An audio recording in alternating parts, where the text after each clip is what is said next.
Birlik və bərabərlik dini olan İslam necə parçalandı?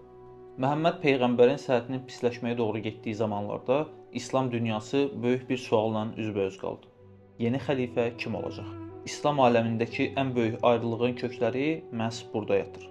Dönəmin şiə mənbələri Həzrəti Məhəmmədin son həccini yerinə yetirib geri qayıdarkən Qədirxum adlanan yerdə baş vermiş hadisəni xüsusi olaraq qeyd edir. Günorta namazından sonra Məhəmməd Peyğəmbər Həzrəti Əlinin əlini havaya qaldıraraq belə buyurmuşdu: "Mən hər kimin mövlasıysam, Əli də onun mövlasıdır.